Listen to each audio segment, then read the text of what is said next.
Hi hello నమస్తే welcome to Mounika పర్స vlogs. నేను ఈరోజు మిస్టర్ వాఫ్లిక్స్కి వచ్చాను. ఇదైతే మనకి వాళ్ళు ఒక మెనూ కార్డ్ ఇచ్చారు. అందులో చాలా వెరైటీస్, చాలా ఐటమ్స్ ఉన్నాయి. మేమైతే చికెన్ ఫ్రైడ్ రైస్ చెప్పాము. వాళ్ళ దగ్గర veg, non veg, ice creams, cakes, juices ఇలా చాలా ఉన్నాయి. ఫస్ట్ అయితే నేపాలనే కడాయి పెట్టి అందులో ఆయిల్ వేసి ఫ్రై చేసిన చికెన్ పీసెస్ని కట్ చేసి అలా ఇలా వేస్తున్నారు. మేమైతే 7 మెంబర్స్కి ఫ్రైడ్ రైస్ చెప్పాము. ఈ షాప్ వచ్చేసి లవ్ ఏలూరుకి ఆపోజిట్లో ఉందండి. అలా చికెన్ పీసెస్ని కొంచెంసేపు ఫ్రై చేసిన తర్వాత ఈలోపు ఎగ్స్ తీసుకుని 4 ఎగ్స్ బీట్ చేశారండి. నేపాల్ అనే పేరు సాగర్ అంటండి, తెలుగు నేమ్ కదా అంటే నేపాలీ అన్నాడండి. ఆ ఫ్రై అవుతున్న చికెన్ పీసెస్లో ఎగ్స్ వేసేసారు, బాగా ఫ్రై చేశారు. అందులో వేసేసి అది ఫ్రై అయిన తర్వాత రెండింటిని కలిపి మిక్స్ చేసేసి మరి కొంచెం సేపు ఫ్రై చేశారు. అవి ఫ్రై అవుతున్న ఈలోపు ఆనియన్, పచ్చిమిర్చి కట్ చేశారు. ఫ్రై అవుతున్న చికెన్ పీసెస్లో క్యారెట్, క్యాబేజ్, కరివేపాకు, పచ్చిమిర్చి మొత్తం కలిపి వేసి ఫ్రై చేశారు.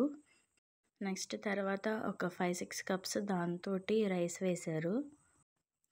రైస్ వేసేసి దాన్ని చికెన్ పీసెస్ మొత్తం ఎగ్ మిక్స్ అయ్యేలాగా మొత్తం ఆ రైస్కి పట్టేలాగా మొత్తం మిక్స్ చేస్తున్నారు. అందులో టేస్ట్ అయితే చాలా బాగుందండి, మీరు కూడా ట్రై చేయండి. చూసారా మన నేపాల్ అన్నయ్య. నెక్స్ట్ మిరియాల పొడి, ధనియాల పొడి, ఉప్పు, కారం, మసాలా మొత్తం అన్నీ వేసాడండి కలిపేసి. ఇంకా ఏంటేంటో వేసాడండి. ఆయనకేమో తెలుగు రాదు, మనకేమో నేపాలీ రాదు, ఏదేదో చెప్తున్నాడు. Green chilli sauce, soya sauce, vinegar వేసి బాగా ఫ్రైడ్ రైస్ని మిక్స్ చేశారండి. ఇంకా ఆల్మోస్ట్ రెడీ అయిపోయినట్టే. లాస్ట్లో ఫైనల్గా కొత్తిమీర చల్లాడు.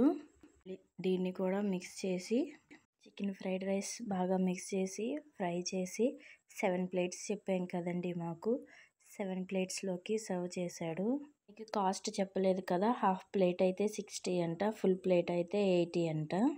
యాక్చువల్గా గొంతు అయితే బాగాలేదండి, బాగా కోల్డ్ వచ్చేసింది, అందుకని కొంచెం స్పైసీగా చేయించుకున్నాము. మాకు 7 మెంబర్స్కి సర్వ్ చేస్తున్నారండి, అలా కొంచెం కొంచెం పెడుతున్నాడు. పర్వాలేదండి, క్వాంటిటీ అయితే బాగానే ఉంది, సరిపోతుంది ఒకరికి. 7 ప్లేట్స్లో తీసేసిన తర్వాత వాటిపైన మళ్ళీ కట్ చేసిన ఆనియన్స్తో గార్నిష్ చేసి పెట్టాడు. చూస్తున్నారు కదండి, క్వాంటిటీ అయితే బాగానే ఉందండి. నేపాలని ఆనియన్స్ అయితే అప్పటికప్పుడే కట్ చేసి పెట్టాడండి. ఇది షేర్వా అండి, బోన్ సూపు చాలా బాగుందండి, స్పైసీగా చాలా టేస్టీగా. ఎప్పుడైనా వెళ్తే ట్రై చేయండి. Thank you for watching. Please subscribe my channel. Like చేసి కామెంట్ చేయండి.